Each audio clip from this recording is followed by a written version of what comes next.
2023 filled with the good, the bad, and the mid. And my goal for this year, go through every movie and guess if it's gonna be good, bad, or mid. Starting with bad. The first movie that comes out this year, M3gan. Have y'all seen that, John? It looks disgusting. She looked like a melted conglomeration of like a little Chucky doll and like your Barbie. You like melt in a pan, you stir it all together, take it all up, put it in a mold, pluck some hair out, stick it in it. You get my point. Anyway, I think the movie's gonna be mid. And yes, I do have a script. Because I don't want y'all to just think that I'm crazy or that I'm factless. I will give you all the facts that I have. Now let's read out this description. M3gan. M3gan is a marvel of artificial intelligence. A lifelike doll that's programmed to be the child's greatest companion and a parent's greatest ally. Designed by Gemma, a brilliant roboticist, M3gan can listen, watch, and learn as it plays the role of friend and teacher, playmate, and protector. When Gemma becomes the unexpected caretaker of her 9-year-old niece, she decides to give the girl a M3gan prototype, a decision that leads to unimaginable consequences. That sound mid as hell. Are you serious? You gonna spend $10, $15, go see this? I don't even know. I wasn't even bothered to check how long this movie is. You gonna sit in there for an hour and 40 minutes? I can bake a cake at that speed. Do something better with my life. Anyway. Alright, so M3gan. We have a cast featuring unknowns such as Amy Donald and Jenna Davis. Little kids, I think they playing the M3gan doll. But we also have Allison Wilson. And that's the only thing, like, that could redeem this movie. Allison Wilson, if you've seen her in Get Out, bro, she gives the scariest white girl performance I've ever seen in my freaking life. It's amazing. But anyway, she got to be the star or the scapegoat, because if this goes well, like, I don't know how she gonna pull this out of the mud, but if she can pull this off successfully, do you know how, like, highly I'm gonna rank her in my terms of, dude, that is some, like, you gotta be good at your job. But if she fails, it's gonna be on a resume. Like Margot Robbie, she did, was it Amsterdam? Something mid like that. Babylon. 2 mids in 1 year. And she had a stacked cast too. Stacked cast to the brim. And they failed. And they made no money. So she can save this. You never know, man. Our director is Gerard Johnstone. I'm sorry. Your name is weird. I have never heard of this guy before. He made movies such as Housebound and Nothing Special. I've never heard of those either. Which means they're not important, because I watch a lot of movies and I spend a lot of my time thoroughly going through and making sure that I got my facts right. But I will not sit down, spend my time for 5 hours watching mid movies for no reason because you mid. So yeah, this is going to be like his first big blockbuster. And if it fails, I think you're done for good, to be honest. You might as well pack the bags, take your IMAX camera, and go home, start recording yourself a little. Can't say that on YouTube, but anyway. What I'm trying to get at is that you're not a good director, but you could prove yourself.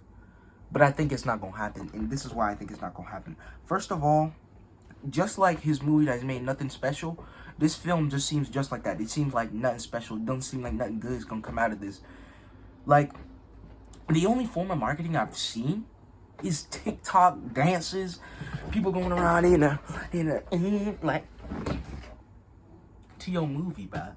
TikTok dances and Chucky. You was beefing with Chucky on Twitter. Don't think I forgot, because I didn't. So this movie has practically no marketing whatsoever, at least from what I've seen. And it also is releasing January 6th. You know how close that is? That's like Friday, right? And January 6th, do you know what that means? That means that this movie is going to be playing at the exact same time as movies like Avatar 2, Black Panther, Wakanda Forever, and Puss in Boots: The Last Wish. Do you know how crazy you sound to put a mid movie like that stacked in front? You think you're going to get top 10, let alone top 20, let alone top 100? You ain't going to do nothing. Mid movie coming out at mid time. I've watched the trailers too. Have y'all seen that CGI? It's not good. I don't like it. I mean, prove me wrong if you will. Like, if this movie's a banger, I will take back all my words. I will get on my hands and knees. I will buy a ticket and I will go see M3gan. I make that promise to you. But from what I've seen so far, not looking too hot. Now, not only do you have bad CGI, distasteful taste, and distasteful just replacement for Chucky as a whole, you are like tarnishing that franchise as well. You know that? But also, you got a 6.1 out of 10 on IMDb. Now, there's no Rotten Tomato score right now because I think critics are watching it tonight. And you call me the critic, right? I'm the critic. I will be on that list eventually. I will go and see these movies early, and I will tell you the truth. Anyway, 6.1 out of 10. Now, don't get me wrong. There are good movies that don't get high scores. Usually it's like audience rating, whatever, and then people base their thoughts off that. But the 6.1 is a 6.1. Like, that's the only review I can find right now. And, like, that's it. Like, it's the only review. That's the only thing I base my opinion off of right now. And right now it's proving towards my case. More mid than bad, but I genuinely think this is going to flop. It's going to be rotten on Rotten Tomato. My Rotten Tomato, a Rotten Tomato guess. I'm guessing this is going to get, let's see, I'm going to go 37% Rotten Tomato. But yeah, I would say that seeing this movie isn't even really worth it. Because even though you have movies such as Avatar 2 and Black Panther out at the same time, you also have movies upcoming this year that are so much better. Knock at the Cabin, M. Night Shyamalan, February 3rd. Get your butts in seats. Get in the theaters. That looks amazing. Got Oppenheimer, Barbie coming out on the same day. Spider-Man Across the Spider-Verse. You got, what else you got? What else you got? John Wick. What you got? You got something else. Hold on. Indiana Jones coming out this year. We got so much. And this is the type of movie that will go straight to digital too. Like, I respect movies like Violent Night for trying something different, but keeping themselves realistic. They went to digital already, even though the movie's been in theaters for like a week and a half.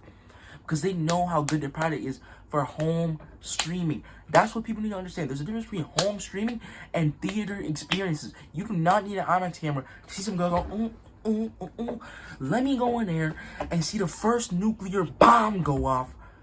Like, Christopher Nolan, you best believe I'm going to the bathroom, changing into a suit and tie after I see Barbie, because they come out on the same day. That's going to be a great day for reviews, and I think that's going to do great. But that's for another day. Right now, we're talking about M3gan. M3gan, hear me now. Your movie's going to flop in the box office. Your movie's going to flop on Rotten Tomatoes. Your movie is a flop in general.